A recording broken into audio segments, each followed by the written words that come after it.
Hello, friend, and welcome back to Science for Sleep, where tonight we drift into a gentle exploration of the benefits and what it really means to be alone. Solitude is a word many people associate with stillness, with late evenings when the world feels softer and the pace of life finally loosens. Whether you spend most of your time alone or only find quiet moments here and there, the science behind these experiences reveals patterns that are far more natural than most people realize. Everyone, men and women alike, moves through rhythms of closeness and independence, and the mind shifts its shape subtly when the world around it grows calm. Being alone changes the sensory landscape around you. When external demands fade, the brain uses less energy monitoring movement, tone, and expression from others, allowing deeper neural networks to settle into slower patterns. Activity in the default mode network increases as attention turns inward, and the gentle wandering of thought becomes easier to follow without interruption. This inward shift is one of the reasons silence can feel heavier at first, but also why it eventually becomes soothing. The brain is moving from outward vigilance into internal reflection, a transition rooted in biology rather than personality. In these quiet states, the absence of stimuli creates space for subtler processes to rise. Tiny fluctuations in breathing become more noticeable, and the nervous system gradually steps away from the fast loops of reactive thinking. Research shows that when the environment is calm, cortisol production slows, and the body can begin rebalancing from accumulated stress.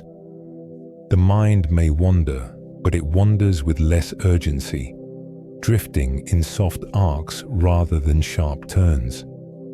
Even memory behaves differently, consolidating experiences more gently as the cognitive load of social interaction fades into the background. Solitude supports this shift by giving the brain permission to pause. When you do not need to interpret anyone's expressions or anticipate upcoming conversations, attention can settle into a quieter register. This makes room for a kind of mental unclenching that often goes unnoticed, the subtle release of thoughts no longer pressed tightly against the events of the day. Small studies show that even a few minutes of uninterrupted alone time can alter patterns in the prefrontal cortex, encouraging slower evaluative thinking and helping the mind reorient itself after long stretches of stimulus. Solitude becomes a neutral landscape where cognitive rhythms can stretch out, unhurried and unobserved. If you enjoy these calm journeys, I invite you to subscribe, and if you feel comfortable, to share a thought below about where you're listening from tonight. It helps others find their way to this quiet corner of the world, one sleepy traveler at a time. But for now, you can allow the pace to slow even further, letting the mind loosen its grip on the day as we drift gently into the science of solitude. I'm glad you're here. Solitude is often spoken about as if it were a single feeling, yet the science behind it shows something much more layered and quiet. Being alone is not the same as being lonely, and the mind treats these two experiences very differently. Loneliness carries the weight of unmet connection, while solitude simply describes the state of being with oneself. It is a neutral condition, shaped not by circumstance alone, but by how the nervous system responds when external activity fades. Men and women both experience these shifts, though the patterns unfold in slightly different ways, shaped by biology, by culture, and by the gentle architecture of the mind. When surroundings grow still, the brain reduces its focus on social monitoring. This monitoring, keeping track of expressions, gestures, micro-movements, tone, is constantly active even when you aren't aware of it. In solitude, this outward vigilance drops, allowing mental energy to funnel back toward internal processes. Studies show that levels of cognitive load decrease when people spend time alone, and this shift opens the door for slower, more reflective forms of thinking. Instead of preparing responses or navigating social nuance, the brain returns to its baseline rhythms, following quieter lines of thought. The psychology of solitude highlights this contrast.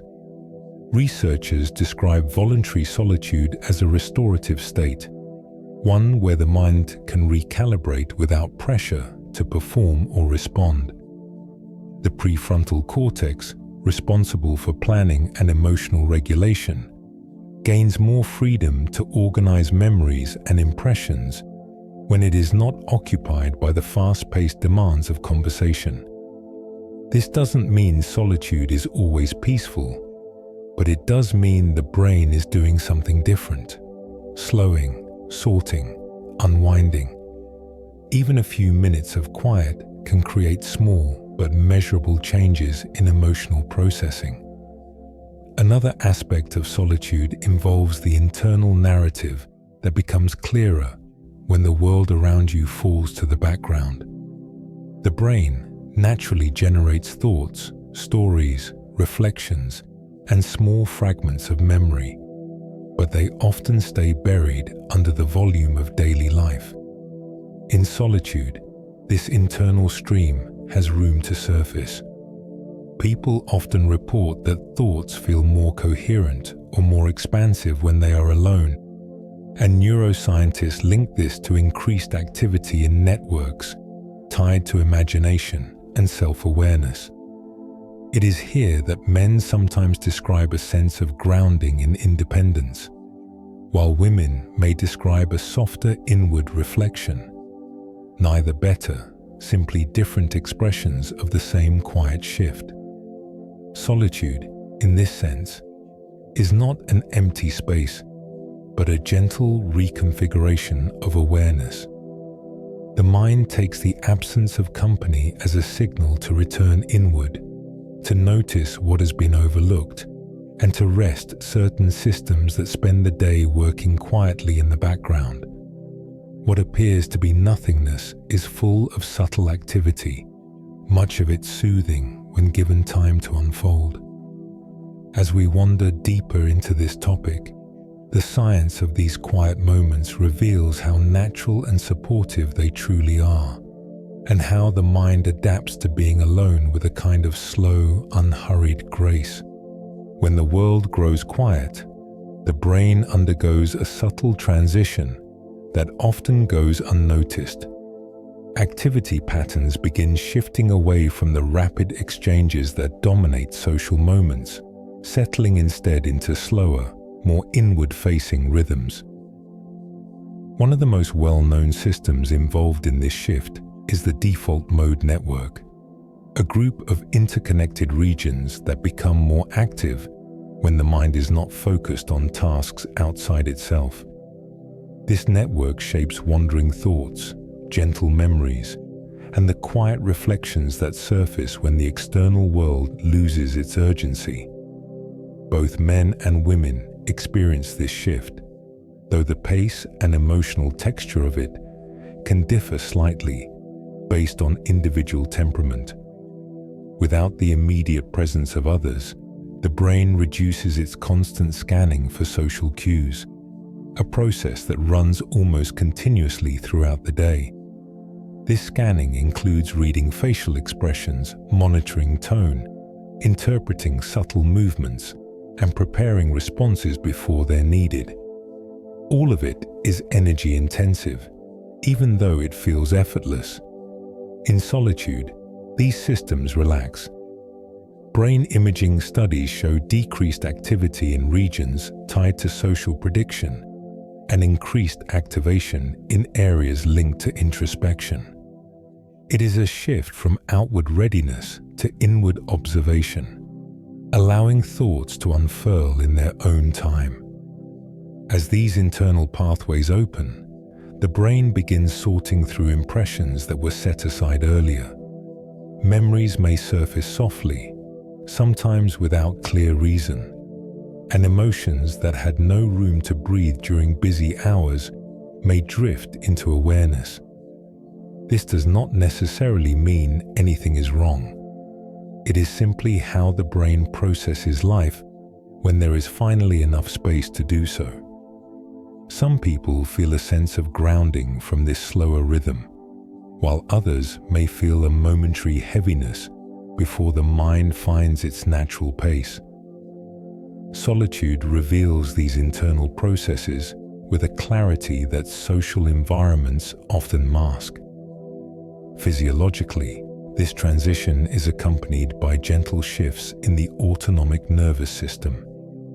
Heart rate variability may increase as the parasympathetic branch, responsible for rest and recovery, becomes more active. Breathing deepens without effort, and small muscles in the face and shoulders relax as micro-expressions fade. Researchers studying quiet environments note that the brain's sensory systems require less energy to maintain awareness, allowing resources to be redirected toward restoration. What feels like stillness is actually a coordinated rebalancing, unfolding gradually beneath the surface. These calming changes form the backdrop of time spent alone. They create the conditions for reflection, for soft creativity, and for emotional processing that doesn't need to rush. Solitude isn't merely the absence of company. It is a shift in the relationship between the mind and the world around it. When demands lessen, the brain returns to a gentler, more spacious rhythm, allowing both thought and feeling to stretch out in the quiet. This internal shift is one of the earliest signs that solitude is not an empty state, but a supportive one, carrying its own natural science of rest and reorientation. When the world grows quiet around you, the senses begin to shift in ways that are easy to overlook. With fewer external demands, the brain no longer needs to interpret rapid streams of visual and auditory information, and the entire sensory system starts to settle into slower rhythms. Researchers have observed that when people spend time alone, activity in the visual and auditory cortices decreases, reflecting a reduction in the constant scanning and micro-adjustments the brain performs during social interaction. Instead of searching for signals, the senses begin to soften, allowing the nervous system to rest in a gentler state. This softening happens for everyone, though the way it feels can differ based on personality, background, and emotional habits. Sight is often the first sense to quiet. In solitude, there is less movement to track and fewer expressions to interpret, allowing the visual system to relax out of its vigilant mode. Small details, shadows on a wall, the texture of a blanket, the calm stillness of a room, take on a quieter presence because they are no longer competing with the shifting cues of social environments. This reduced demand frees up brain resources. The occipital regions involved in processing rapid visual information show lower activation, making it easier for the mind to drift into softer, more internal imagery.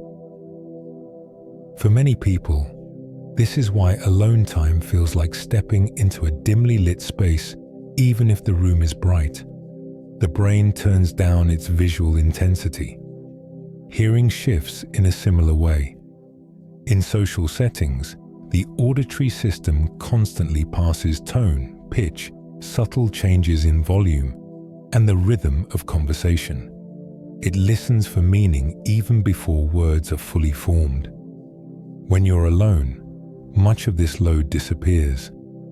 Studies on auditory quietude show that the brain begins to favor steady, low-frequency sounds when no speech or movement is present. The hum of an appliance, the faint movement of air, or the distant murmur of traffic becomes the backdrop, creating a soundscape that encourages slower breathing and calmer autonomic responses. With fewer stimuli to decode, the auditory cortex reduces its predictive activity, letting the mind drift more freely. Touch also shifts in solitude, though in subtler ways. Without the constant micro-adjustments of posture and orientation that happen in social settings, the body settles into more comfortable, steady positions. Muscles along the shoulders and jaw begin to unclench, and the nervous system becomes more sensitive to gentle feedback, warmth, softness, textures that the mind usually ignores. Researchers studying interoception, the brain's sense of internal signals, note that quiet environments make it easier to notice breathing, heartbeat, and temperature changes. This is not because these sensations grow stronger, but because the noise of daily interaction fades enough for them to be understood without effort. The calm that comes from these sensory adjustments creates space for mental clarity. When the senses are no longer constantly interpreting new information, emotional and cognitive systems can shift into slower, more reflective patterns. This is one of the reasons solitude feels restorative for many people. It creates a reduction in stimuli that the brain interprets as a safe moment to reorganize itself.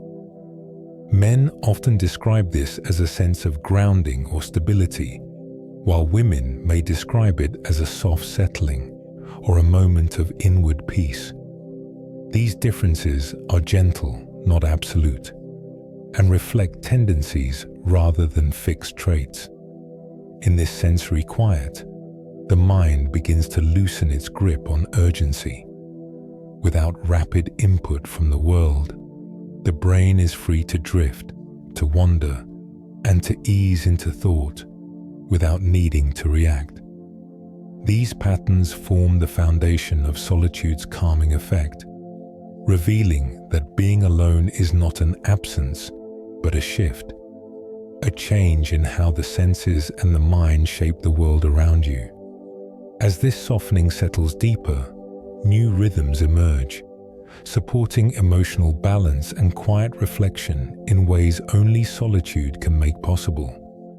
Emotions behave differently in solitude. When the world grows quieter, the mind is no longer pulled into the fast, shifting patterns of social interaction, and deeper emotional processes begin to unfold at their own pace. Researchers studying emotional regulation note that alone time gives the prefrontal cortex more room to engage with feelings without the pressure of responding to external cues. This creates a gentle space where emotions can soften, reorganize, and flow with less interruption. Men and women both move through this shift, though men tend to process privately and internally, while women often draw on connection when available. In solitude, these tendencies meet in a shared kind of quiet, where emotional rhythms settle into slower patterns. During social moments, the brain constantly performs a balancing act between expressing emotions and managing how those emotions affect the people around us. This process is automatic. It happens even in casual settings, and even when you feel relaxed. Studies show that emotional expression in groups requires rapid coordination between the limbic system, which generates feelings, and the regulatory regions of the frontal lobe, which shape how those feelings are shown. When you're alone, this coordination relaxes.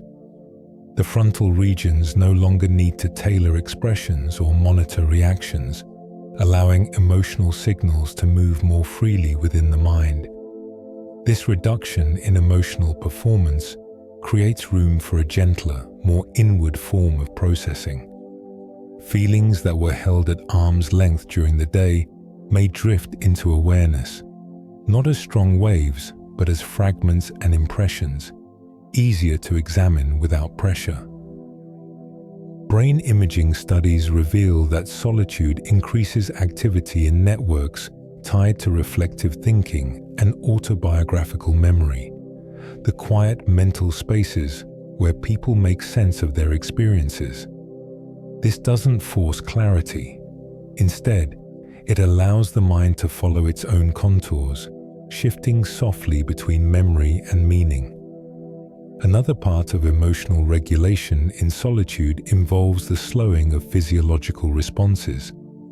Without social cues to interpret or matching emotional energy from others, the body naturally begins to settle. Heart rate steadies, micro-expressions fade, and the limbic system becomes less reactive to imagined stressors. Researchers describe this as a downshifting of emotional arousal, a natural recalibration that helps the mind return to baseline after moments of tension. Even mild forms of solitude, short breaks, brief pauses, quiet evenings, can contribute to this process, gently supporting emotional stability. Solitude also alters the way people approach internal conflicts. With fewer distractions, the brain can revisit small dilemmas or unresolved thoughts from a calmer perspective.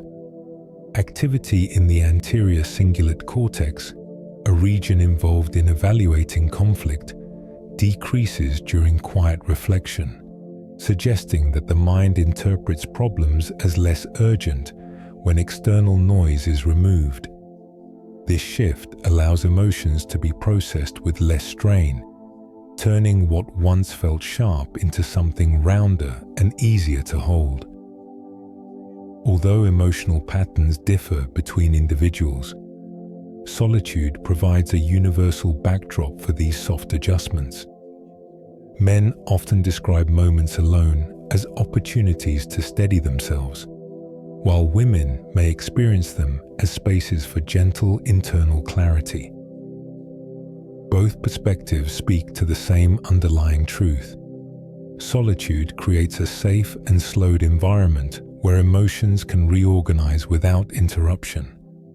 This is not a solution to anything, nor a prescription. It is simply a natural response of the mind when the world grows quiet. In this quiet, emotional regulation becomes less about control and more about settling. The brain eases out of the fast loops of social engagement and into the slower currents of introspection, where feelings can drift, soften, and reshape themselves with time. Solitude becomes a gentle environment for emotional breathing, a place where the mind unwinds the knots of the day and finds its way back to equilibrium. It is here, in these subtle spaces, that the science of being alone reveals one of its most calming gifts: the quiet restoration of the emotional self. Independence carries its own quiet form of reassurance, something that unfolds gently in the background of the mind. When a person moves through their day by their own rhythm, choosing when to rest, when to work, and how to shape each moment, the brain interprets this autonomy as a kind of internal stability. Studies in motivational psychology describe autonomy as one of the core elements that supports emotional well-being, not because independence solves anything, but because the freedom to guide one's actions reduces the mental tension created by external demands. Solitude naturally creates this space, offering a place where choices feel less crowded and the mind can follow its own pace without interruption. On a neurological level, independence touches the brain's reward circuits in subtle ways. When a person completes a task without pressure or performs small routines on their own terms, the brain, releases gentle patterns of dopamine tied to intrinsic motivation. Unlike the sharp bursts associated with novelty or external validation, these quieter signals create a steady sense of competence and control. Researchers studying self-determination theory have found that people experience this kind of reward even in simple moments: organizing a room, preparing a meal, setting their own schedule. The brain reads these activities as evidence of capability, and capability calms the mind. Men and women experience these rewards through slightly different emotional channels. Men often interpret independence as a form of personal grounding, something that affirms their ability to navigate life without relying on others. This doesn't mean they don't value connection. Rather, solitude gives them room to stabilize their internal compass. Women, by contrast, may feel independence as a gentle clarification of boundaries or a moment of personal space within larger social rhythms. Both interpretations reflect the same biological principle. Autonomy reduces emotional friction and encourages a smoother flow of thought. This quiet reward cycle influences how the mind processes challenges. When the brain recognizes that a person can act freely within their own environment, stress responses become less reactive. The prefrontal cortex, responsible for planning, evaluation, and decision-making, works more efficiently when choices feel self-guided rather than imposed. Studies in cognitive flexibility show that autonomy improves the brain's ability to shift perspectives, making difficult tasks feel less heavy. Independence doesn't remove difficulty, but it changes the mental conditions under which difficulty is carried. Over time, these small moments of self-directed action accumulate into a wider sense of internal steadiness.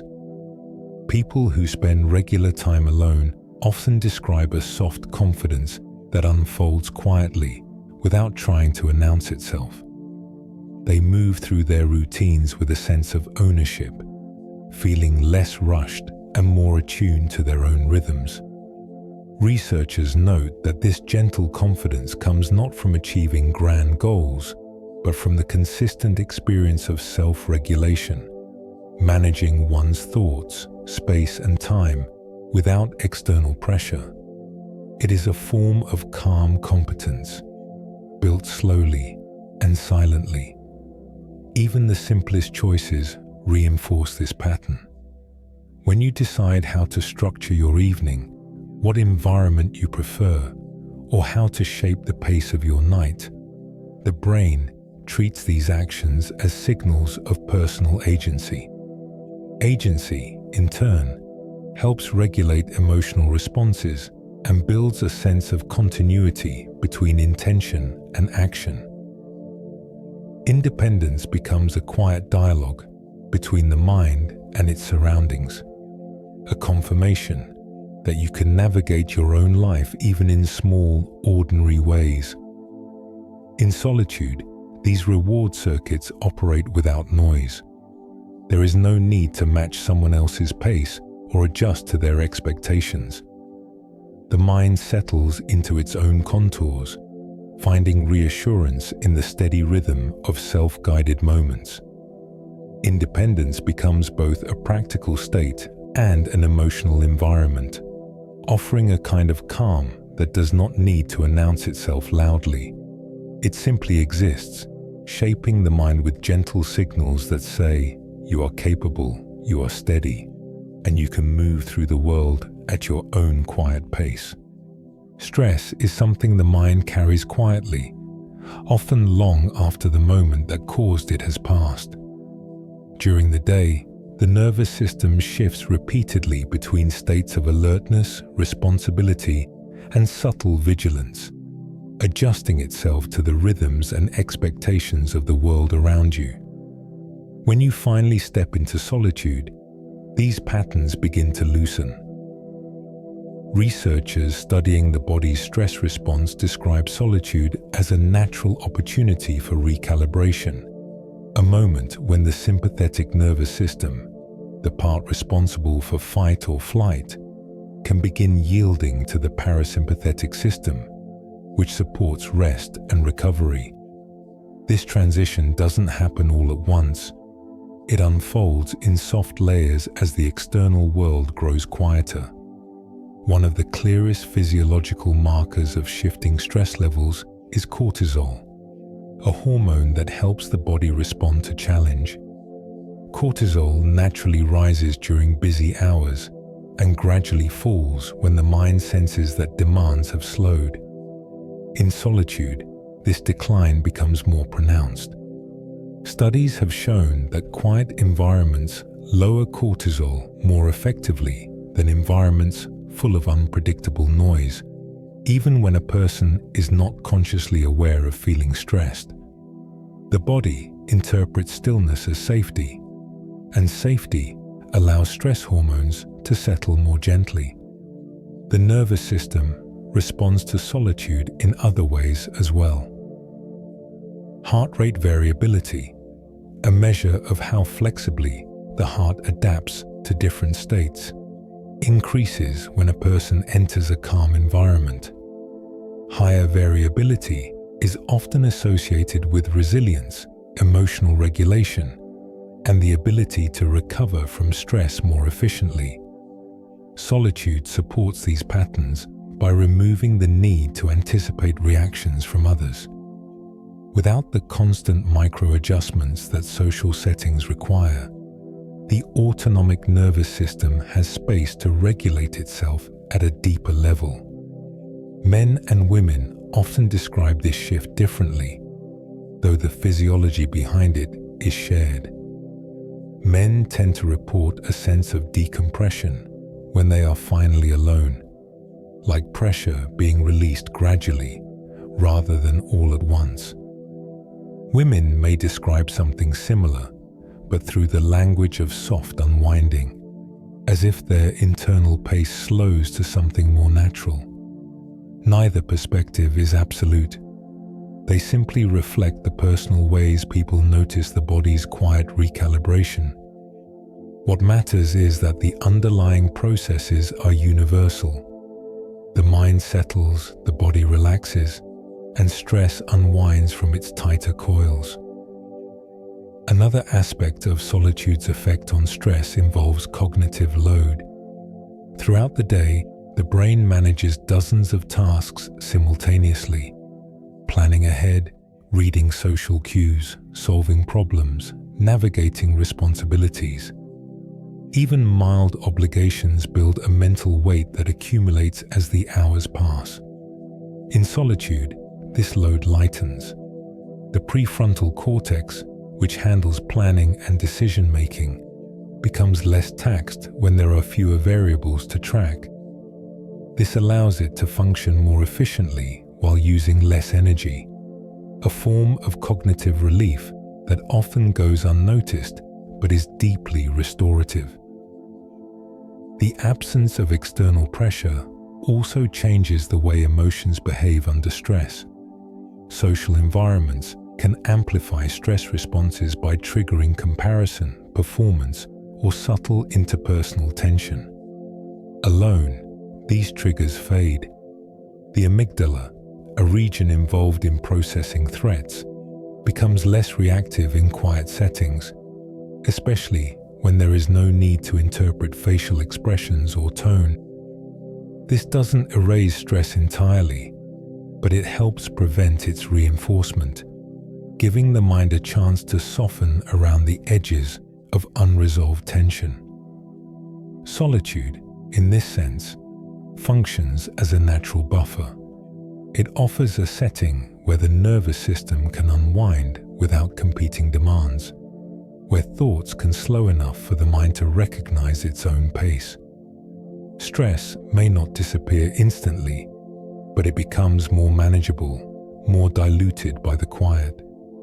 The body reads the stillness as permission to recover, and the recovery begins in tiny, almost imperceptible shifts: slower breathing, steadier rhythm, a loosening in the shoulders or jaw. In these subtle ways, solitude becomes a gentle ally in reducing stress. It is not a cure or a prescription, but a state the mind knows how to use, built into its biological rhythms. When you step back from the rush of the day, even for a moment, the nervous system responds to the quiet with its own form of relief, allowing the body to ease itself back toward balance. This is one of the simplest, softest truths about being alone. The quiet helps the mind remember how to breathe again. When solitude settles around you, the mind begins a different kind of work: quiet, unhurried, and mostly invisible. Much of this shift involves memory, a process that continues throughout the day, but becomes clearer when the world grows still.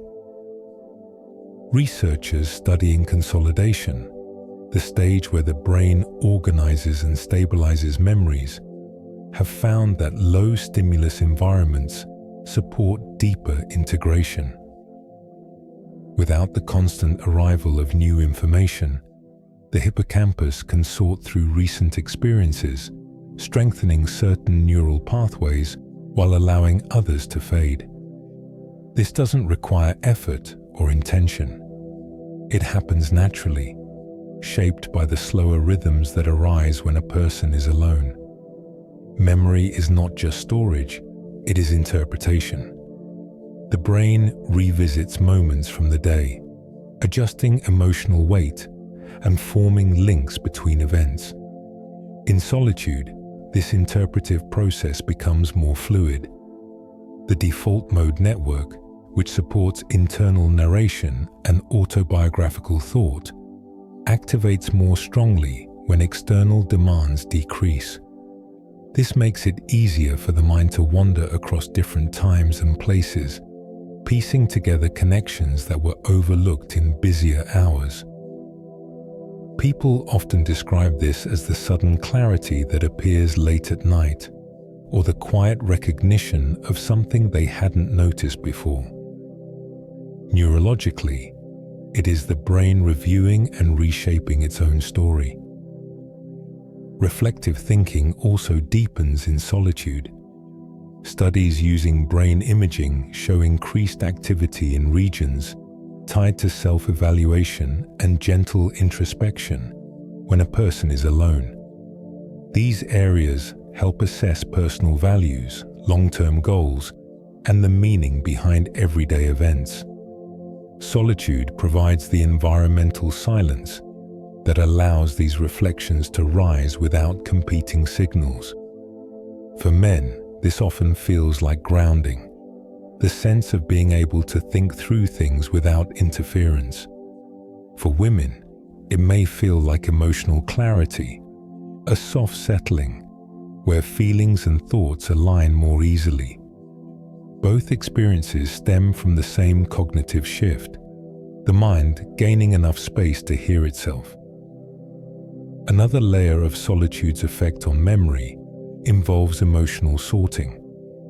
During the day, the amygdala responds rapidly to small stressors and emotional cues, sometimes holding on to these signals long after the moment has passed. When you're alone, the amygdala becomes less reactive, allowing the prefrontal cortex to re-evaluate emotional impressions from a calmer perspective. This gentle reprocessing helps reduce the intensity of unresolved feelings, making them easier to carry. Research suggests that quiet environments support this shift by lowering background noise, not just auditory noise, but emotional noise as well. Even daydreaming plays a role here. When the mind is not required to attend to external conversations or tasks, spontaneous imagery and wandering thoughts become more frequent. Far from being a distraction, daydreaming is linked to problem-solving, creativity, and emotional regulation. The brain uses these drifting states to simulate possibilities, revisit gentle memories, and try out new mental frameworks. In solitude, where interruptions are rare, these mental wanderings can extend longer, allowing the mind to explore its own contours with soft curiosity. The result of all these processes is a kind of internal tidiness. Thoughts that once felt tangled begin to separate and rearrange themselves, not through effort, but through the brain's natural rhythms. Memories settle into place, unresolved emotions soften, and reflections take shape in the background of the mind. Solitude doesn't force clarity. It simply creates the conditions where clarity can appear on its own. This is why quiet moments often feel more meaningful than they seem at first glance.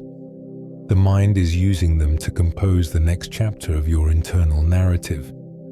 In these ways, solitude supports memory and reflection, with a grace that rarely calls attention to itself.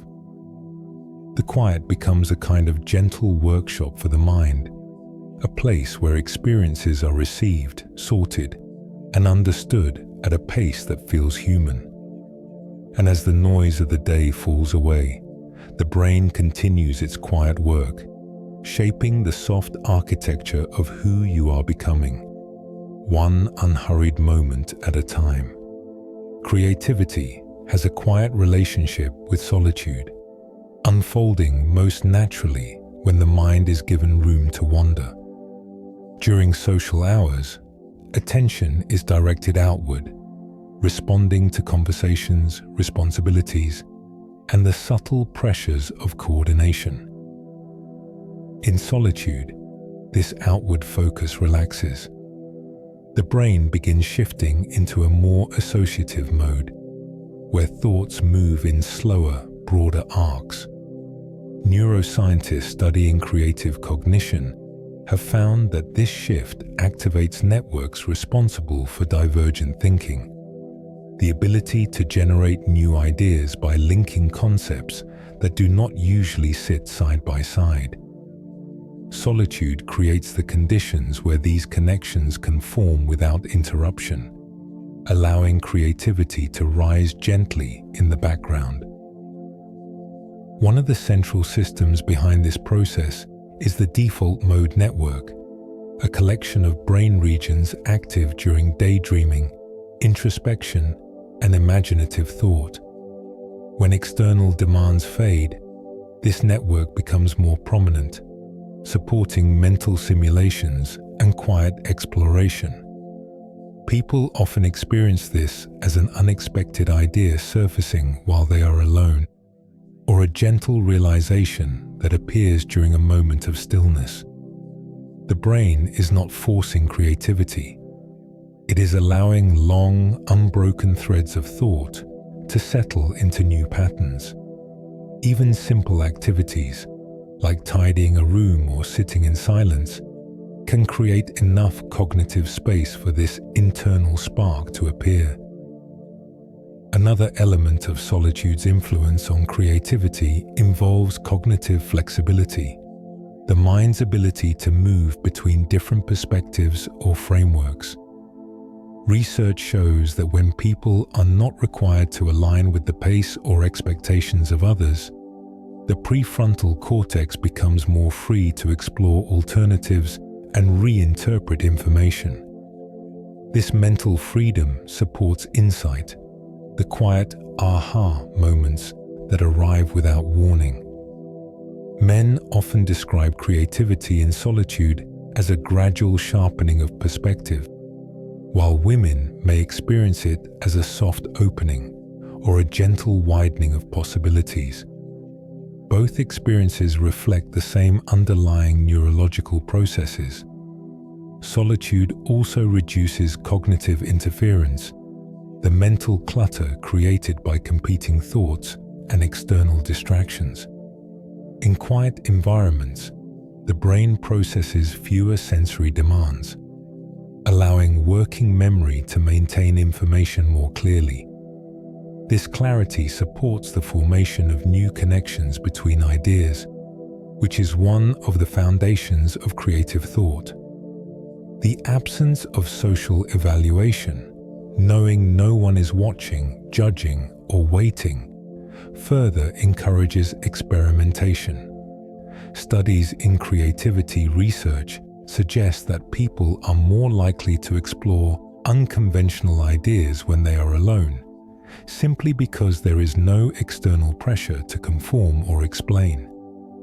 The emotional landscape of solitude plays a role as well.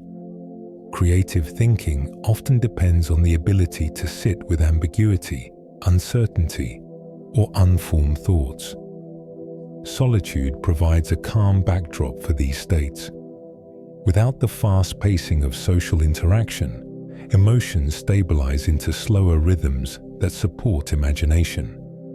The nervous system becomes less reactive, allowing ideas to unfold gradually, rather than being rushed into coherence. This is why many people describe their most meaningful ideas as arriving during quiet walks, late evenings, or moments when they felt removed from the world for a little while. Even daydreaming carries creative value. When the mind drifts, weaving small stories or imagining unrelated scenes, it is rehearsing possible futures, exploring hypotheticals, or testing new emotional patterns. These drifting states activate brain regions involved in prediction and problem solving, allowing creativity to operate beneath the surface. Solitude lengthens these daydreaming intervals, giving them more time to blossom into insights. Researchers view this as a form of psychological spacemaking, a gentle expansion that allows the mind to think not just about the next step, but about entirely new directions. In these quiet moments, creativity becomes less about effort and more about environment. Solitude provides the stillness where ideas can gather, combine, and transform at their own pace. The mind takes advantage of the low noise, the slower rhythm, and the gentle openness that comes from being alone. Creativity becomes a soft companion in these hours, emerging not with intensity, but with subtlety, offering new ways of seeing the world and understanding oneself. In the quiet, the spark appears on its own, illuminating small corners of thought you may not have noticed before, shaped by nothing more than the simple act of being alone. Identity takes shape in many environments, but solitude gives the mind a rare opportunity to understand itself without interruption. During the day, a person moves through shifting roles: friend, co-worker, partner, parent, stranger, and each role asks the brain to adapt in subtle ways. These shifts are natural, but they create a kind of internal noise that makes self-perception more fluid and less distinct. In solitude, this noise quiets. Cognitive psychologists describe identity not as a fixed structure, but as a continuous narrative the brain constructs over time. When external pressures fade, the mind has more room to reflect on this narrative, adjusting its edges and rediscovering pieces that were pushed aside during busier moments. One of the most important systems involved in this process is the medial prefrontal cortex, a region that activates when people think about themselves, their preferences, and their values. Studies show that this area becomes especially active during quiet reflection, when the mind is not required to respond to the outside world. Solitude creates the emotional and cognitive space for this self-referential processing to unfold without competition. Men often experience this as grounding, a sense of recalibrating who they are outside of social expectations.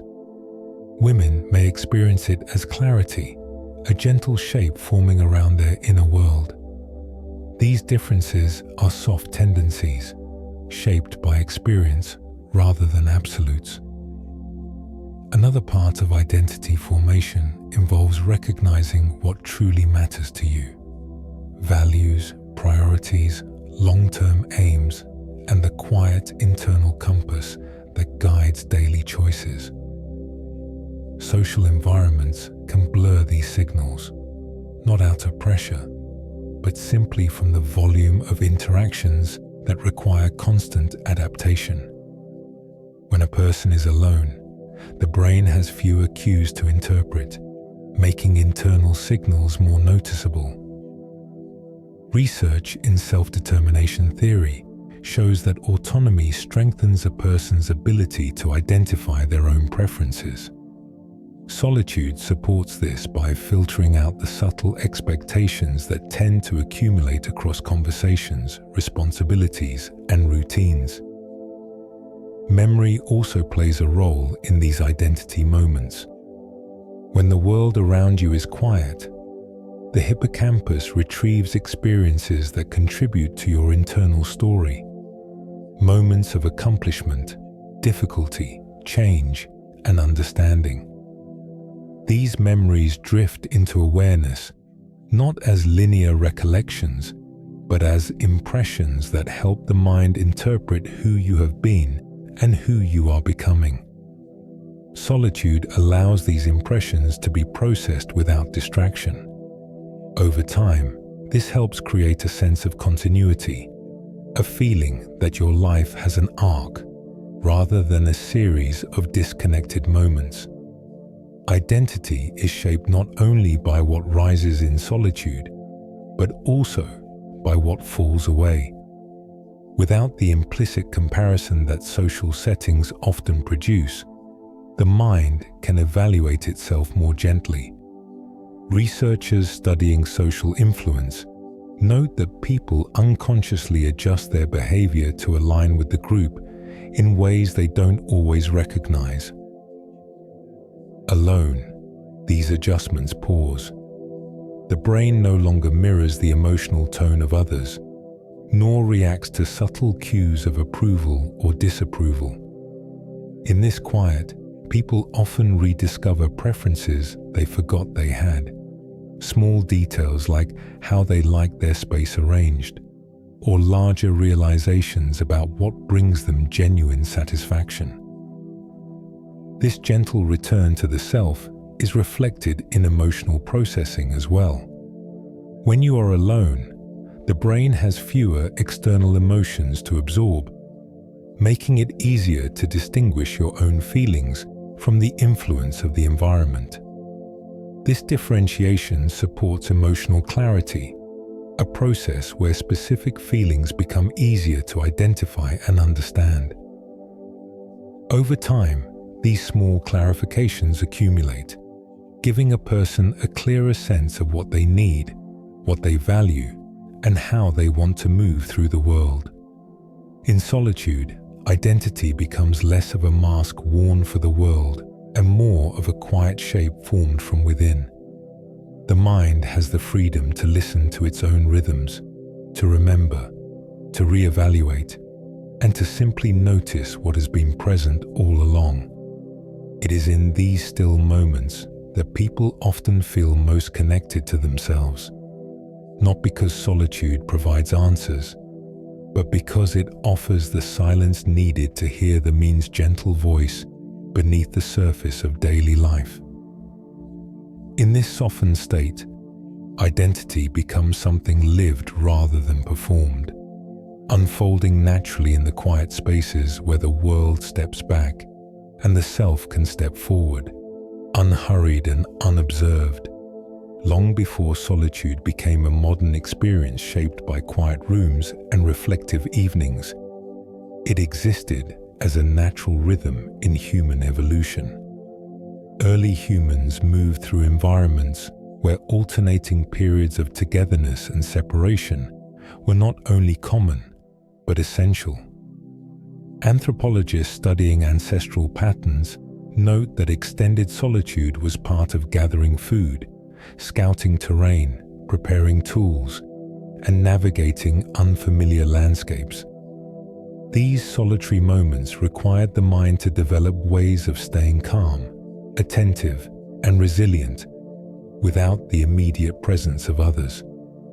Because of this, the human brain evolves systems that respond gently to alone time, interpreting it not as a threat, but as a familiar state woven into daily survival. Research into hunter-gatherer societies shows that individuals often spend hours or even days working independently while still belonging to a group. Solitude was not isolation. It was simply one part of the broader rhythm of life.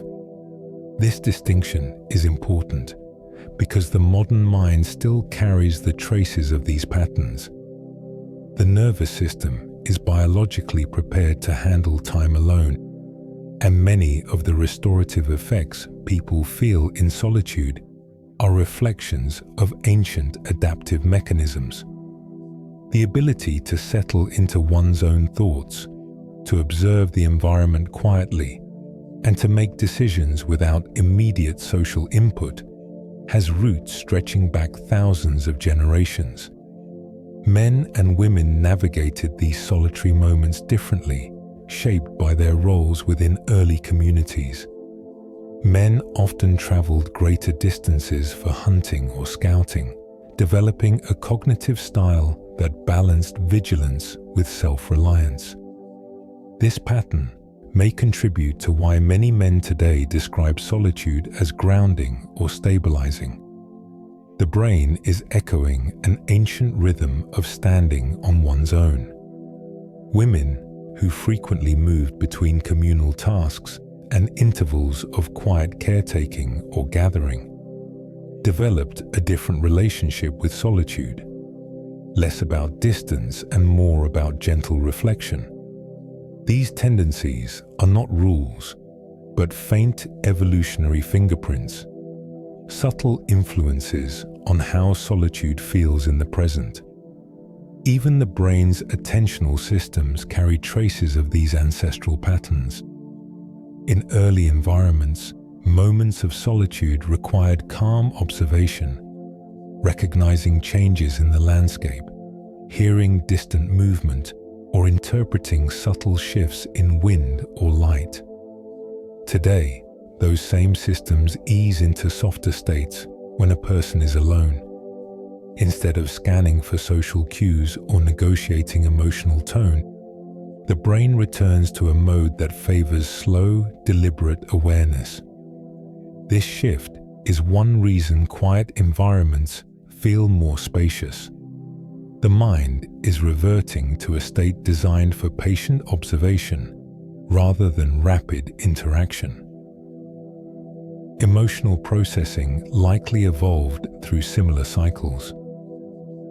Early humans experienced stress differently, depending on whether they were surrounded by the group or navigating on their own. In solitude, the body needed to regulate itself, conserving energy while maintaining enough alertness to stay safe. This balance shaped mechanisms that help the modern nervous system settle when external demands fade. The parasympathetic system, which supports rest and recovery, responds naturally to the absence of social pressure. What feels like calm today may simply be the reactivation of an ancient biological pathway. This evolutionary perspective helps explain why solitude can feel so natural, even comforting, despite cultural narratives that often frame it as something unusual. The mind did not evolve to be constantly surrounded by others.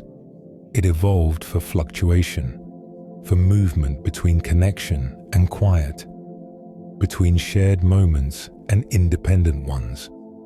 The modern world, with its constant stimulation and continuous connectivity, sometimes obscures this truth. But the body remembers. The brain remembers. Solitude activates patterns older than any modern lifestyle, offering a sense of alignment with a rhythm that belongs to a much deeper part of human history. In these ways, solitude is not a break from human nature, but a return to it. Beneath the stillness of being alone lies an ancient familiarity, a reminder of earlier worlds where quiet was not empty but essential. When you sit in silence today, letting thoughts move at their own pace, you are not stepping away from life. You are stepping into a pattern that shaped the mind long before you were born. Solitude becomes a gentle connection to the past, a soft echo of the lives that came before, and a reminder that the quiet has always been part of what it means to be human. Solitude touches everyone, yet the way it settles into the mind can feel quietly different from person to person.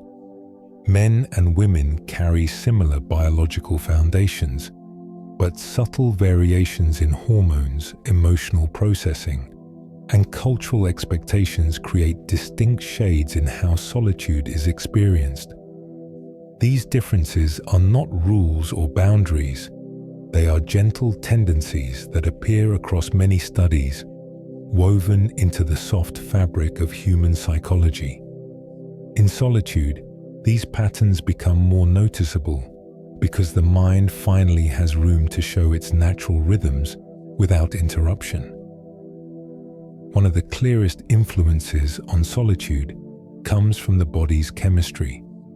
Testosterone and vasopressin, both more prominent in men, support emotional independence and encourage self-regulation during quiet periods. These hormones play a role in how the brain interprets both challenge and calm, shaping an internal landscape that often leans towards self-reliance. Men frequently describe solitude as steadying, a return to an inner baseline where thoughts can unfold without pressure. This is not because men do not value connection, but because their nervous systems sometimes treat independence as a cue for clarity rather than distance. Women, influenced by higher levels of oxytocin and estrogen, may experience solitude through a more relational lens. Oxytocin is associated with social bonding and emotional attunement, and its effects linger even when a person is alone. This can make solitude feel reflective, tender, or introspective, as the brain gently revisits small emotional details that might have been overlooked during the day. Instead of grounding through independence, many women describe solitude as a soft space where inner emotional threads become easier to follow. These patterns are not universal, but they appear often enough to form a gentle, observational trend. Cultural expectations add another layer to these differences. Men are often encouraged to process emotions privately, developing internal strategies for navigating stress, uncertainty, or long-term decisions.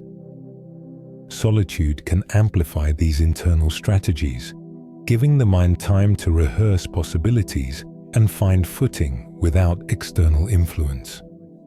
Women, historically encouraged toward connection and emotional expression, may experience solitude as a contrast, a pause from relational roles that offers room for quiet evaluation. In the stillness, both men and women encounter aspects of themselves that daily interactions tend to blur. Neurological studies reflect these tendencies in subtle ways. When men are alone, brain regions associated with planning, spatial reasoning, and internal problem-solving become more active, suggesting a drift toward structure and organization. Women often show increased activation in regions tied to emotional reflection and memory integration, hinting at a tendency to revisit experiences through a softer, more narrative approach. These patterns overlap far more than they diverge, but the slight differences help explain why solitude can feel grounding to one person and clarifying to another. Despite these distinctions, solitude remains a shared human experience. The mind uses quiet environments to restore balance, regardless of gender. Stress softens, creativity rises, memory consolidates, and emotional rhythms slow. The differences lie not in the benefits themselves, but in the pathways the mind takes to reach them. Men may step into solitude as if into a steady clearing, free from noise. Women may step into it as though entering a calm interior space, where thoughts settle gently into place.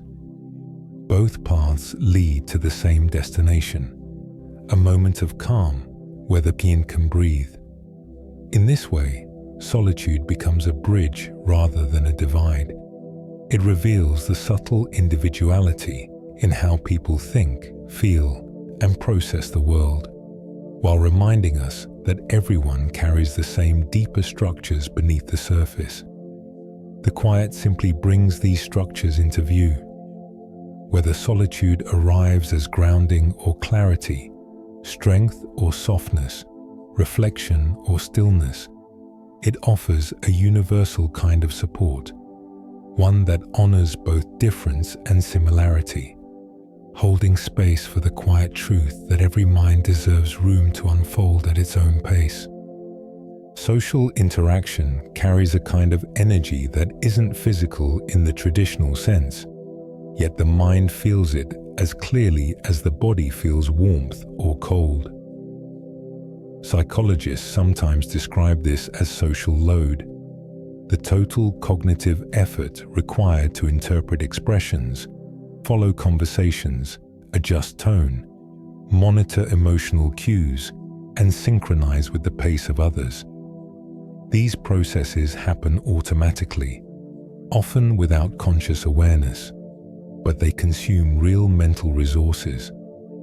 When a person steps into solitude, this load lightens almost immediately. The mind shifts from a mode of outward engagement to one of inward quiet, and the energy once devoted to social coordination begins to settle. Research into cognitive resource theory explains part of this phenomenon. The brain has a limited supply of attentional bandwidth, and social environments draw heavily from that supply. Even pleasant interactions require interpreting subtle signals, predicting responses, and navigating small uncertainties. In solitude, these demands fall away. Neuroscientists observing brain activity during quiet alone time notice reduced activation in regions responsible for social prediction and increased activation in areas tied to internal reflection. The brain reallocates its energy, moving from active interpretation to gentle processing, like a river flowing back into itself after stretching toward the world all day. For many men, this reduction in social load feels stabilizing. Men often describe social environments as environments where they are expected to remain composed, responsive, or attentive in quiet ways, even when nothing is explicitly demanded of them. Solitude removes this unspoken expectation. The mind no longer needs to maintain subtle posture, track peripheral cues, or adjust emotional tone. Energy that was previously dispersed across these micro-demands returns inward, creating a sense of grounded stillness. Women may feel the easing of load as emotional spaciousness, a chance for thoughts to drift freely without needing to track others' feelings or maintain conversational rhythm. Both experiences reflect a shift in how the brain distributes its attention. The physics of social energy also involve the limbic system, the set of structures that help regulate emotion. In company, this system responds to the emotional signals of others, sometimes absorbing tension or mirroring subtle moods. Alone, these signals stop arriving. The limbic system relaxes, reducing its rapid-fire interpretations. This makes solitude feel calmer, not because the emotions disappear, but because the emotional vibrations from the environment quiet down. Studies show that people often underestimate how much emotional energy they expend simply by being around others, even in neutral settings. Solitude reveals this gap by offering contrast, a moment where emotional input shrinks enough for the mind to return to its own equilibrium. Cognitive fatigue also plays a role. Social environments require the brain to shift between topics, perspectives, and micro-decisions at a rapid pace. Each shift carries a small cognitive cost, and these costs accumulate throughout the day. In solitude, the mind is free from this continuous switching. Attention can rest on one thought for longer periods, or drift without needing to anchor itself at all. This is one reason quiet evenings feel expansive. The brain is no longer compressing time to keep up with social movement. Instead, it adopts a slower temporal rhythm, allowing energy to settle rather than scatter. Environmental unpredictability contributes as well. Social settings involve variables the brain cannot fully control: tone, mood shifts, interruptions, expectations. Alone, these variables reduce significantly. The nervous system recognizes this stability and modulates stress responses accordingly. Heart rate steadies, breathing deepens, and the body interprets the environment as safe enough to decrease vigilance. What feels like relaxation is often the brain stepping out of constant low-level prediction mode, conserving energy that had been quietly drained throughout the day. In these subtle ways, solitude acts like a soft reset. It doesn't remove the need for human connection, nor does it suggest that social time is negative. Instead, it highlights the gentle physics of how the mind uses its energy, expanding during interaction, contracting during quiet, and finding balance in the rhythm between the two. Solitude offers a space where energy can return to its source, where the mind can rest from interpreting the world, and where the quiet becomes a kind of nourishment after long hours of engagement. In this soft recalibration, the benefits of being alone reveal themselves not through isolation, but through the simple easing of demands that the brain carries silently every day. Attention is one of the most delicate systems in the brain, constantly pulled, stretched, and reshaped by the demands of the day. Every conversation, every decision, every small shift in your surroundings requires the attentional networks to adjust themselves in tiny increments. Over time, this creates a fatigue that is easy to overlook, a quiet strain that settles beneath the surface. Solitude provides the mind with a rare opportunity to reset these systems. When external input decreases, the networks responsible for focus, inhibition, and mental switching begin to relax, allowing attention to settle into softer rhythms that are less fragmented and more naturally paced. Researchers studying attentional restoration refer to this phenomenon as cognitive replenishment.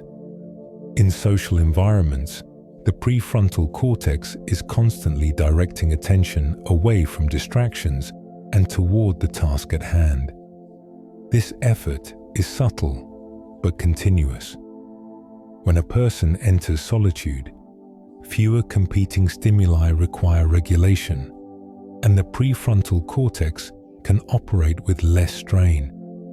Brain imaging shows that in quiet environments, activity in attention-regulating regions decreases, while activity in the default mode network increases, a sign that the mind is shifting from effortful control to a state of relaxed internal drift. This transition supports mental clarity and helps the brain recover from the density of the day. Another part of this attentional reset comes from the reduction of task switching. In social contexts, attention moves rapidly between interpreting tone, monitoring emotional cues, adjusting behavior, and planning responses. These micro-switches are cognitively expensive. Alone, the brain no longer needs to bounce between these demands. Working memory steadies, and attention can rest more fully on a single thought or sensation. This is why quiet evenings often feel slower or more expansive. The mind is living in longer stretches of uninterrupted awareness, rather than constantly shifting between fragments. Men and women both experience this easing of attentional pressure, though they sometimes describe it differently. Men may experience solitude as a moment where mental static clears, allowing thoughts to line up in a more orderly way. Women may describe it as a soft settling of the mind, where emotional and cognitive threads stop competing for space. These descriptions reflect differences in subjective experience rather than cognitive ability. The underlying mechanisms are the same. Solitude reduces demand, and reduced demand allows attention to rest. The nervous system also interprets this reduction in cognitive load as a form of safety. When fewer variables need monitoring, the brain's internal alarm systems become less active. The amygdala quiets, the hypothalamus reduces stress signaling, and the parasympathetic system strengthens its influence. This shift in autonomic balance makes it easier for attention to reset because the brain is no longer preparing for immediate reaction. In this calm, the mind becomes more receptive to gentle insights, soft reflections, and the kind of drifting thought patterns that support emotional restoration. Environmental predictability contributes to this process as well. When you are alone, the environment becomes more stable. Fewer abrupt sounds, fewer interruptions, fewer unpredictable interactions. Predictability allows the brain to allocate resources more efficiently, creating a sense of spaciousness in the mind. The lack of rapid sensory change gives attention room to breathe, and the mind begins to explore internal landscapes that were overshadowed by the noise of the day. Ideas that were half-formed may come into sharper focus, or they may dissolve into the soft background of thought. Both outcomes are part of the natural ebb and flow of attentional reset. In solitude, attention becomes less of a tool and more of a gentle awareness. It shifts away from guarding the edges of experience and toward inhabiting the center of it. The mind begins to observe rather than manage, to drift rather than direct. This change is not dramatic. It is subtle, unfolding slowly as the nervous system recognizes that demands have lessened. The quiet becomes a space where attention can recalibrate itself, restoring the delicate balance between focus and openness that supports mental well-being. In these moments, the mind reclaims its natural rhythm, finding steadiness not through effort, but through the soft embrace of stillness. Routines take on a different quality in solitude. Without the shifting schedules or expectations of others, the simple patterns of daily life begin to unfold at a slower, more personal rhythm. Psychologists studying self-regulation note that predictable habits help reduce cognitive strain, giving the mind fewer decisions to negotiate throughout the day. When a person is alone, these habits settle more deeply, becoming a quiet structure that supports emotional and mental balance. Something as small as preparing a meal, tidying a space, or arranging an evening routine creates a sense of continuity that the brain interprets as stability. Much of this comfort arises from the way the prefrontal cortex responds to routine. This region is responsible for organizing behavior over time, evaluating steps, and shaping long-term patterns. When routines are self-directed rather than externally imposed, the prefrontal cortex operates with less conflict and fewer competing priorities. Researchers have observed that autonomy in routine building increases intrinsic motivation, the gentle form of motivation that emerges from within rather than from outside pressure. Solitude enhances this effect by eliminating distractions, allowing each action to create a clean, uninterrupted line of thought. Men often describe the comfort of routines in solitude as a sense of order, a way of grounding themselves through small, familiar actions. Women may experience routines as moments of emotional pacing, where tasks become opportunities to slow down and breathe. Although these descriptions differ in tone, they reflect the same neurological foundations. The mind settles when behavior becomes predictable. Predictability reduces the mental load required to anticipate the next moment, shifting the brain away from reactive states and into calmer, more deliberate rhythms. The body responds to routine in similar ways.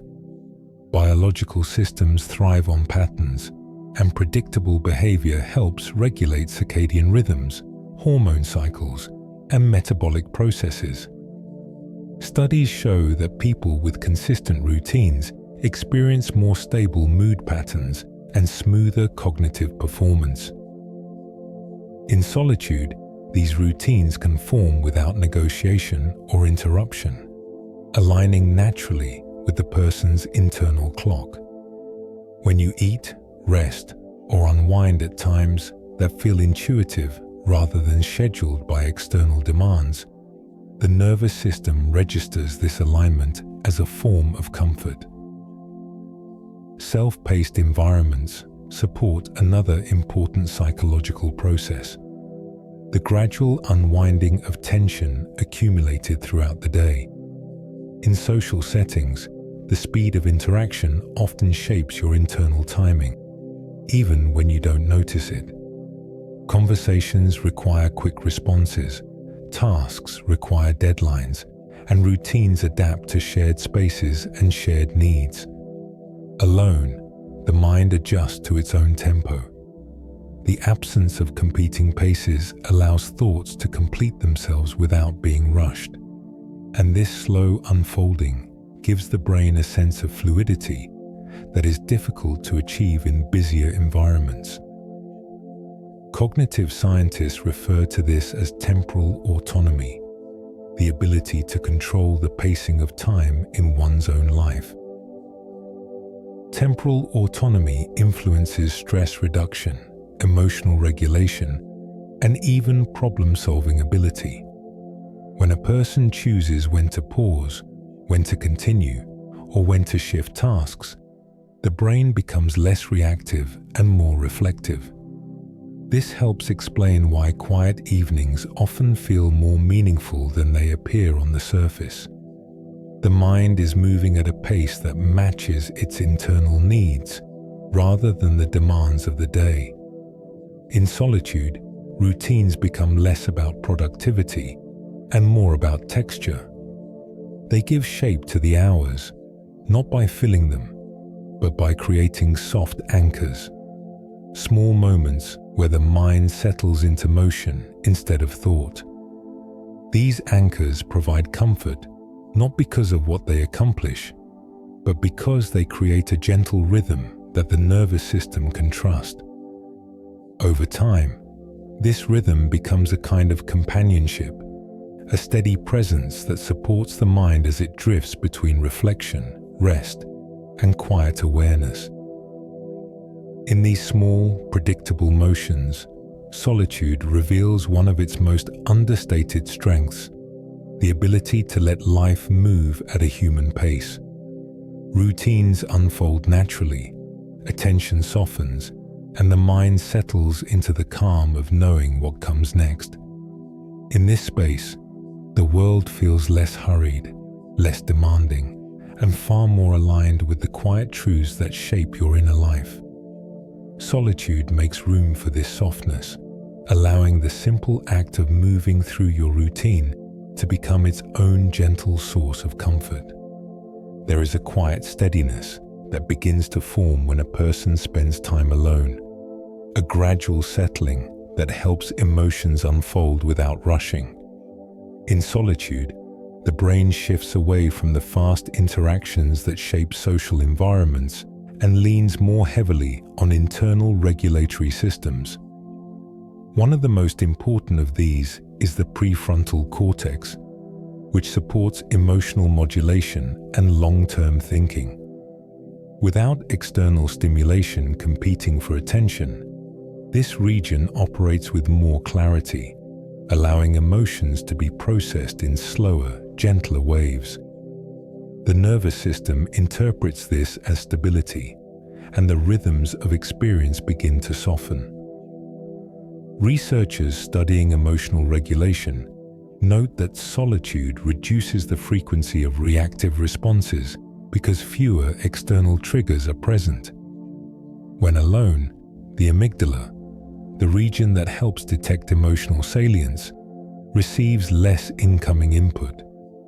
This naturally decreases the number of signals that require rapid interpretation.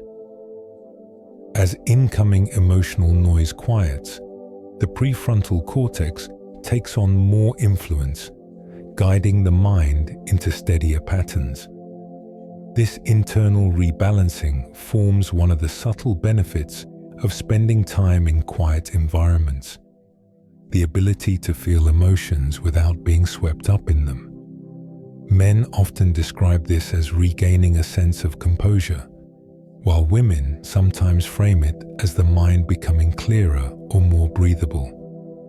Both perspectives reflect the same underlying neurological shift. Hormonal dynamics also play a role. Cortisol levels, which rise during socially dense or stressful periods, tend to decrease more rapidly when a person enters calm solitude. The parasympathetic nervous system supports this decline by slowing heart rate and encouraging deeper breathing. Emotional regulation becomes easier, not because emotions disappear, but because the biological systems that sustain them move toward balance. Studies on self-soothing behaviors show that even small moments of time alone, like sitting quietly or preparing a simple meal, can help stabilize emotional rhythms by reducing sympathetic activation. This is part of why quiet evenings can feel like they restore something that had been overstretched earlier in the day. Solitude also gives working memory the space it needs to process emotional material that has accumulated throughout the day. When fewer external demands press for attention, the brain can integrate experiences more coherently. Cognitive scientists refer to this as consolidation, a natural phase where impressions, thoughts, and emotional responses are sorted and organized. In solitude, this process unfolds without interruption. Emotional clarity emerges not from suppressing feelings, but from giving the internal systems enough time to weave them into a larger narrative. This is especially helpful for people who tend to carry responsibilities quietly, or who process experiences inwardly rather than aloud. For many men, whose socialization often encourages private emotional processing, solitude becomes one of the few environments where regulation happens without judgment or comparison. The quiet removes any need to appear composed, articulate, or externally steady. Women, who may be more accustomed to relational emotional processing, often find solitude offers a complementary benefit: time for personal pacing, independent reflection, or disentangling emotional threads without the subtle pull of external expectations. Both pathways lead toward healthier regulation, though the experiences differ in texture based on individual temperament. Over time, these small regulatory moments accumulate into a broader sense of capability. When the nervous system repeatedly returns to equilibrium in solitude, emotional reactions become less abrupt and more manageable. The mind learns to experience feelings in gradual gradients rather than sharp peaks. This process strengthens internal resilience, making stressful moments feel less overwhelming. Solitude becomes not a withdrawal from the world, but a calibration space, a soft environment where emotional waves can be observed, softened, and integrated without haste. In this gentle recalibration, solitude reveals one of its most overlooked qualities. It acts as a quiet partner in emotional steadiness. The brain finds balance more easily, the nervous system settles, and the texture of experience becomes smoother. Emotional life does not vanish in these quiet moments. It simply reshapes itself into something easier to carry. This softening continues into the next thought, where solitude's influence touches how the mind perceives subtle shifts within itself and within the world around it. There is a kind of emotional safety that begins to form when the world grows still, a quiet sense that the self can unfold without needing to protect, perform, or stay alert for subtle shifts in others. In solitude, the nervous system recognizes the absence of unpredictable cues. No sudden emotional changes to interpret, no tone to analyze, no expressions to read. These small absences add up. Researchers studying emotional buffering note that when external demands decrease, the autonomic nervous system reduces its baseline vigilance, allowing the parasympathetic branch to guide the body into calmer states. The safety felt in solitude isn't imagined. It is supported by measurable physiological shifts that signal to the brain that it can soften. This softening changes how emotions move within the mind. In company, even the most comfortable relationships involve a form of mutual regulation, small adjustments to posture, tone, and pacing that happen unconsciously. Alone, these adjustments quiet. The amygdala becomes less reactive because it is no longer receiving a steady flow of social information, and the prefrontal cortex gains more room to process feelings in a gentler, less urgent way. Many men describe this as a sense of relief, a moment when the internal pressure they carry throughout the day finally loosens. Women may experience something similar, but often frame it as emotional spaciousness, as though solitude creates room around their thoughts. Both interpretations reflect the same underlying ease. Another element of emotional safety in solitude comes from reduced exposure to emotional contagion. Humans naturally absorb the moods of others, a phenomenon deeply studied in social neuroscience. Even mild tension or excitement in a room can influence the body's physiological state, shifting heart rate, breathing, and stress hormones. When a person is alone, this emotional echo disappears. Without external emotional signals to mirror, the mind can return to its own baseline, reconnecting with feelings that are authentically its own, rather than reflections of the environment. This contributes to the sense of internal stability that often emerges during quiet evenings. Solitude also limits the small social uncertainties that can accumulate throughout the day. People do not always realize how many micro-decisions they make in social settings. When to speak, when to step back, how much eye contact is appropriate, how to interpret subtle pauses or expressions. These micro-decisions carry cognitive weight, drawing lightly but continuously from emotional resources. Alone, this stream of tiny interpretations stops. Cognitive scientists note that removing these demands reduces internal tension, making emotional regulation easier and helping the nervous system interpret the environment as safe and predictable. Over time, this predictability becomes part of the emotional nourishment solitude provides. When the environment stops changing rapidly, the brain no longer needs to prepare for unexpected shifts. The hypothalamus reduces its stress signaling, cortisol declines, and the mind begins operating in slower, steadier rhythms. People often feel this as warmth, relief, or a quiet sense of returning to themselves. Men may see it as a moment where composure restores itself. Women may feel it as clarity, gently returning to the surface. Whatever the sensation, it reflects a deeper biological truth. The body is recognizing safety. This emotional safety also creates space for vulnerability, not in the sense of exposure, but in the sense of being able to feel without needing to explain. Alone, the internal narrative becomes softer, more honest.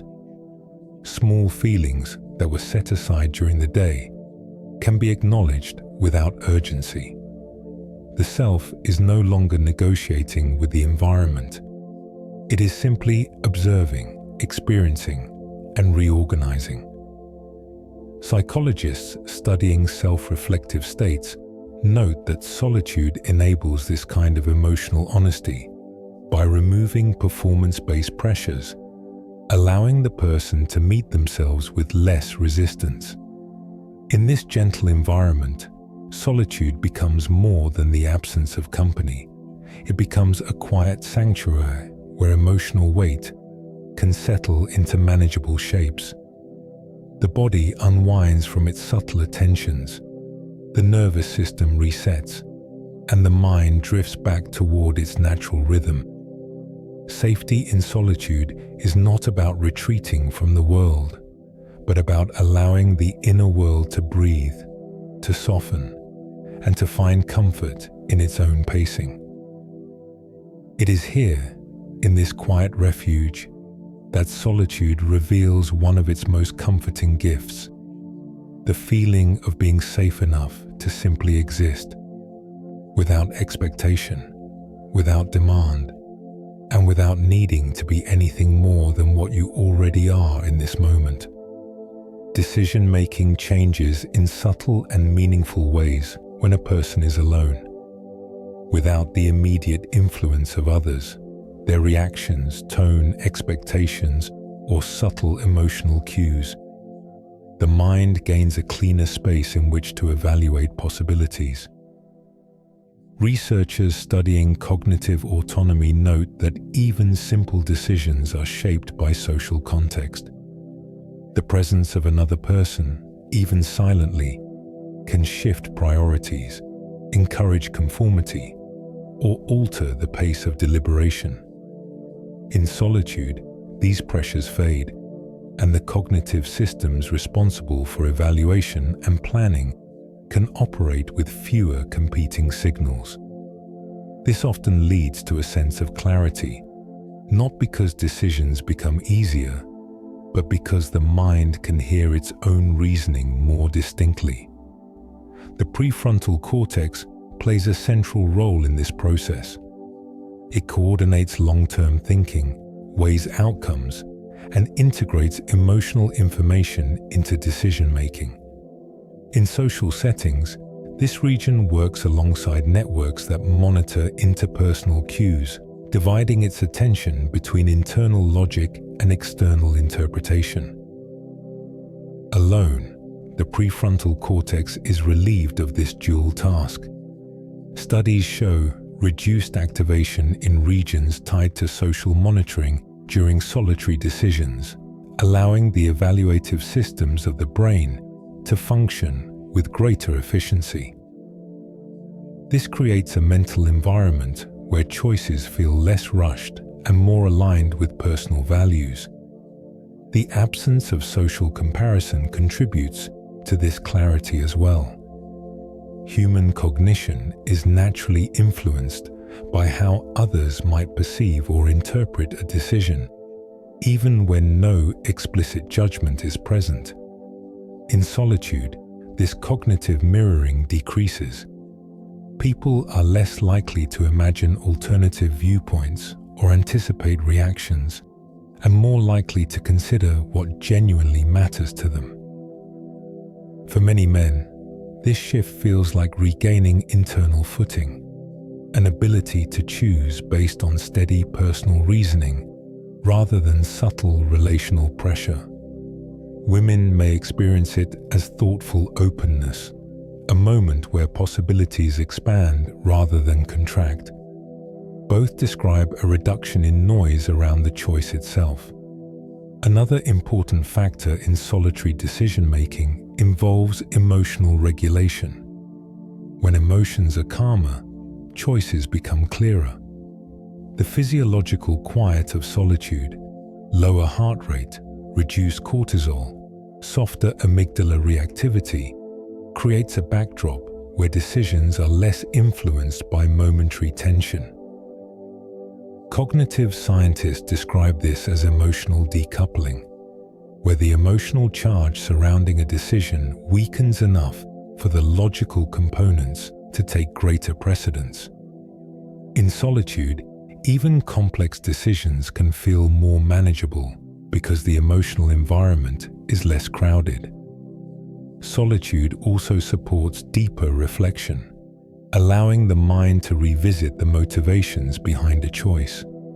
With fewer distractions, working memory can hold relevant information more consistently, giving the brain time to trace connections, explore alternatives, or revisit details that were overlooked in busier moments. This reflective space is particularly helpful for choices that involve long-term implications, identity, or personal growth. The mind is not forced into quick conclusions. It is allowed to wander, reconsider, and gradually settle. Environmental stillness shapes this process further. Without interruptions, the mind engages in what researchers call deliberative drift, a slow movement between thoughts that helps integrate logic and intuition. This drift doesn't look like problem solving from the outside. It may appear as quiet staring, a walk through the house, or a moment of stillness. But inside, the brain is organizing information in ways that support eventual clarity. Solitude lengthens these intervals, making it easier for insights to surface when the mind has enough room to process them fully. In these ways, solitude becomes a gentle partner in decision-making. It removes the subtle pressures that accompany social environments, calms the emotional landscape, and gives the brain the time and space needed to weigh choices with sincerity. Decisions made in solitude often feel more authentic because they arise from an environment where the individual is not echoing anyone else's expectations. The quiet allows intention to sharpen, values to come forward, and reasoning to settle naturally. In the stillness, choices become less about urgency and more about alignment, shaped by the soft clarity that solitude brings to the mind. Strength is often imagined as something loud or forceful, but in solitude it takes on a quieter shape. When a person moves through life with stretches of independence, the mind gradually begins to build internal structures that support resilience. These structures are not the dramatic breakthroughs associated with sudden change. They grow slowly, through repeated experiences of managing small challenges on one's own. Psychologists studying emotional resilience note that self-reliance develops from patterns of internal problem-solving, where the mind learns that it can navigate uncertainty without collapsing into distress. Solitude provides the backdrop for this learning because it creates a space where internal capabilities are tested gently, without external interference. One of the most fundamental contributors to quiet strength is exposure to self-directed coping. When difficulties arise in solitude, whether practical, emotional, or cognitive, the mind must engage its regulatory and planning systems without immediate social input. The prefrontal cortex, which helps organize responses and maintain stability, becomes more practiced at guiding behavior independently. Over time, this repeated activation builds neural pathways associated with confidence and perceived control. Those who spend time alone often describe a growing ability to steady themselves, not through denial or suppression, but through familiarity with their own internal processes. The nervous system reinforces this strength in subtle ways. When an individual handles tension alone, the body learns to downshift without waiting for external comfort or reassurance. Heart rate stabilizes through internally guided breathing patterns. Muscle tension decreases as the parasympathetic system activates, and cortisol levels fall in response to the calm of a predictable environment. These physiological patterns teach the body that it can recover without relying on external cues. Men often articulate this experience as a deepening fortitude, a feeling that they can withstand life's fluctuations because they have navigated so many quiet moments unassisted. Women may describe it as a gentle self-trust, an understanding that their emotional balance can be restored from within. Both experiences reflect the same foundational mechanism. Cognitive resilience grows alongside these processes. Solitude encourages the mind to revisit difficult memories, uncertainties, or unresolved thoughts at its own pace. Without the pressure to explain or justify experiences, the mind can observe them more clearly, integrating them into the broader narrative of identity. Studies on meaning-making suggest that people who regularly engage in reflective solitude develop stronger frameworks for interpreting events, which helps buffer them against future stress. Instead of feeling overwhelmed by challenges, the mind becomes better at placing them into context, reducing their emotional intensity. Even small acts of self-maintenance contribute to this quiet strength. Cooking a meal for oneself, setting the pace of a day, or handling small problems without assistance communicates to the nervous system that the environment is manageable. Behavioral researchers refer to this as self-efficacy, the belief that one can take meaningful action in the world. Self-efficacy is not loud or dramatic. It forms from ordinary, repeated evidence that your actions matter. In solitude, these moments accumulate unobstructed, creating a sense of calm capability that grows more stable over time. Over longer periods, this sense of capability becomes intertwined with identity. People begin to see themselves not just as individuals who can handle challenges, but as individuals who have done so again and again. These internal narratives shape emotional expectations. The mind becomes more confident that difficult moments will pass, more patient with itself during uncertainty, and more grounded in the knowledge that resilience is a process rather than a test. Solitude reinforces this narrative by giving the mind uninterrupted time to recognize its own patterns and strengths. In these ways, self-reliance becomes a quiet form of strength, a strength that doesn't need to announce itself.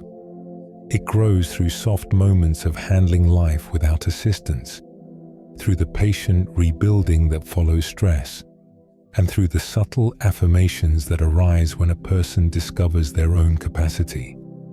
Independence becomes not an escape from connection, but a foundation upon which connection can rest more securely. Solitude offers the environment where this foundation can form, where the mind can learn, slowly and gently, that it is capable of standing, choosing, and navigating the world with a steadiness that comes from within rather than from outside. And in that softness, a different kind of strength emerges, one shaped not by force, but by the calm certainty of knowing you can rely on yourself. Self-awareness grows most easily in environments where the noise of the outside world fades, allowing the mind to observe itself without interruption. In solitude, this observational space expands. Without the constant need to interpret others' expressions or adjust to social dynamics, cognitive resources shift inward. Researchers studying introspective cognition note that the default mode network becomes more active during quiet, unstructured moments. An interconnected set of brain regions that helps you reflect on your thoughts, recall memories, and imagine future possibilities. When solitude gives this network room to operate freely, the mind begins to notice patterns it overlooks during the busyness of the day. One of the strongest contributors to self-awareness in solitude is the absence of social mirroring. Humans instinctively mirror the emotional states, reactions, and perspectives of those around them. This mirroring is subtle but continuous, shaping how you perceive yourself in ways you don't always realize. In solitude, this influence quiets.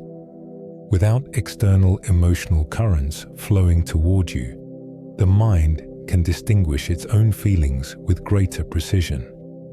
Many men describe this as finally hearing themselves think, as though their thoughts have space to echo. Women often describe it as untangling, a gentle separating of their own emotions from the emotions they absorbed throughout the day. Both reflect the same neurological process, the self becoming easier to see when the environment stops shaping it. Solitude also shifts how the mind interprets past experiences. With fewer immediate demands pulling attention outward, the brain revisits memories in a more reflective, less reactive way. Cognitive psychologists describe this as autobiographical consolidation, the process through which the mind integrates experiences into personal understanding. Alone, this process slows down and becomes more deliberate.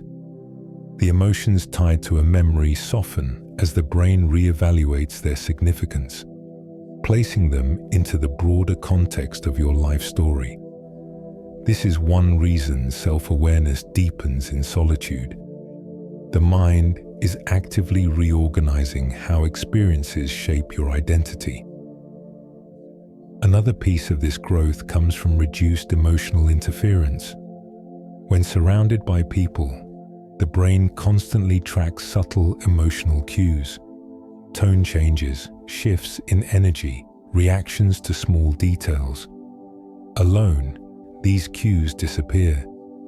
Emotional energy naturally stabilizes, and the mind is no longer required to modulate itself in response to others. Neuroscientists observe that this stabilization increases clarity in the anterior cingulate cortex, a region involved in monitoring internal states. When this region operates in a quieter emotional landscape, people often find it easier to identify what they truly feel, rather than what they think they should feel. Self-awareness also strengthens when a person experiences silence, not the absence of sound, but the absence of stimuli that require reaction. In this stillness, thoughts drift and reorganize without being forced. Questions arise naturally, not as pressures, but as curiosities. Why did something bother me today? What part of that moment felt important? How am I really doing beneath the surface? These reflections are not tasks. They are gentle movements of the mind that take place when the environment no longer demands attention. Over time, these small reflections accumulate into deeper understanding. The role of autonomy cannot be overstated. When you choose how to spend your time, how long to sit with a thought, or how deeply to explore a feeling, the mind becomes more confident in its relationship with itself. Self-directed attention builds trust. You learn that you can handle your own inner world without needing guidance or distraction. For many men, this trust develops into an internal steadiness, a sense that they can navigate their emotional landscape without outside influence. Women often experience it as emotional grounding, a clearer sense of their inner voice. Despite the differences in description, the underlying psychological process is the same. Solitude allows the self to meet itself fully. As this self-awareness deepens, solitude transforms. It becomes less about being away from others and more about being with yourself in a meaningful way. The quiet reveals thoughts that were previously drowned out, highlights needs that went unnoticed, and clarifies emotional threads that were tangled by the rush of the day. The mind becomes more familiar, more comprehensible, and more trusted. In this familiarity, solitude offers one of its most subtle gifts, the chance to understand who you are without distraction, without pressure, and without the world's constant shaping. A gentle companionship forms, one where the self is both observer and participant, unfolding naturally within the stillness of being alone. Creativity often appears in the quiet spaces where the world loosens its grip on the senses. When a person is alone without conversation, notifications, or the subtle pull of another's presence, the mind gains the freedom to wander. This wandering is not aimless. Neuroscientists studying divergent thinking, the process that supports creativity, explain that solitude reduces external constraints, allowing the brain to form connections between ideas that normally remain separate. In this unrestricted environment, thoughts drift into new shapes, and insights begin to surface with gentle clarity. One of the most important systems involved in this process is the default mode network, a set of brain regions active during daydreaming, imagination, and introspection. In solitude, the default mode network becomes more synchronized, allowing the mind to travel through memories, possibilities, and abstract concepts without interruption. This is the cognitive soil where creativity grows. Without the need to track social cues or respond to external demands, the brain reorganizes itself, pulling threads from different domains of experience and weaving them together into something new. Many men describe these moments as sudden sparks of understanding, while women often describe them as intuitive knowing, two different expressions of the same neurological phenomenon. Psychologists studying incubation effects, the process through which solutions arise after stepping away from a problem, find that solitude enhances this mechanism. When a person stops actively trying to solve something and lets the mind drift, the subconscious continues working quietly in the background. Connections form without conscious effort, and answers often appear unexpectedly. This is why ideas tend to surface during solitary walks, quiet showers, or moments of stillness before bed. The mind is more flexible when it is not forced into narrow patterns of thought. Another contributor to creative insight in solitude is reduced cognitive load. When the environment is simple and predictable, fewer mental resources are spent processing external details. This frees working memory for internal exploration. Without competing demands, the mind can follow unusual paths of thought, explore questions that were pushed aside during the day, or consider possibilities that once felt too abstract. Environmental psychologists note that low stimulation surroundings, soft lighting, slow pacing, familiar rooms, enhance this internal exploration by creating a state of gentle perceptual ease. In this state, creativity becomes less effortful and more natural. Emotion also plays an important role. Solitude settles the nervous system, allowing emotionally charged thoughts to be experienced without urgency. This emotional quiet gives creative ideas space to unfold gradually. When the body is calm, the mind becomes better at accessing deeper layers of thought, drawing from stored experiences, subtle impressions, and intuitive associations. Creativity becomes less of an active attempt and more of a soft emergence, something that rises slowly when the individual is not looking for it directly. For many men, who often carry problem-solving tendencies into solitude, creative insight feels like clarity sharpening on its own. Women, who may lean into relational or narrative thinking, often experience creativity as a story forming in the background of the mind. These differences highlight not separation, but diversity in how the same underlying systems operate when freed from external demands. Solitude provides the canvas. The mind fills it in its own way. Over time, these creative moments help define solitude as a valuable part of cognitive life.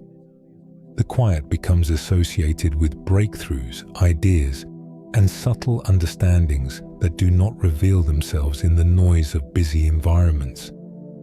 Solitude becomes a kind of workshop for the subconscious, a place where the mind is free to experiment, imagine, and draw connections that support both creativity and deeper insight. In this softened space, creativity becomes something gentle and steady, arising not from pressure, but from the natural movement of a mind allowed to roam in peace. And it continues into the next thought, where solitude shapes not only what you feel, but what you are able to envision within the stillness of your own inner world. Solitude may seem like the opposite of connection, yet it often becomes the very space where healthy relationships take root. When a person steps back from the noise of social life, the mind has time to process interactions that were too fast or too complex to understand in the moment. Psychologists studying interpersonal clarity note that emotionally restorative solitude improves the accuracy of social perception by reducing stress, stabilizing mood, and allowing reflective processing to occur.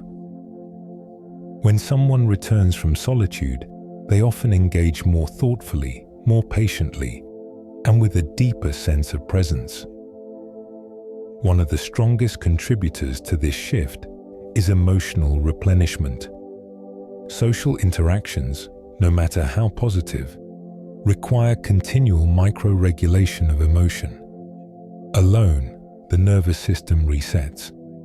Cortisol levels drop, parasympathetic activity increases, and the mind gradually reclaims its equilibrium.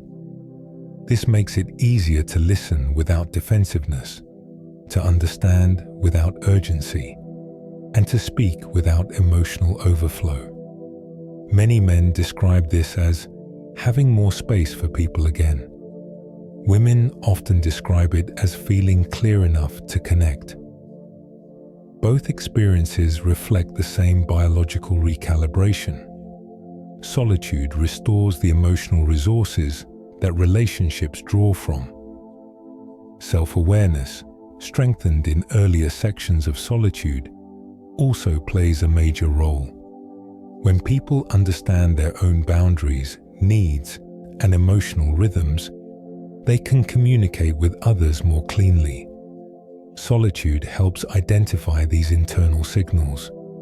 Without external noise, the mind can sense where exhaustion ends and resentment begins, where longing appears, or where deeper needs remain unspoken. Social neuroscientists note that individuals with consistent reflective time alone tend to form more stable connections because they enter those connections with clearer expectations and a more grounded sense of self. Empathy deepens through solitude as well. When the mind is not overloaded, it becomes easier to imagine the inner world of others. Research in affective neuroscience shows that empathy requires internal spaciousness. A stressed or overstimulated brain has less capacity to resonate with another person's feelings. Solitude expands this capacity. People who regularly take time to be alone often return with a gentler interpretation of others' behavior, less reactive judgment, and a more patient understanding of human imperfection.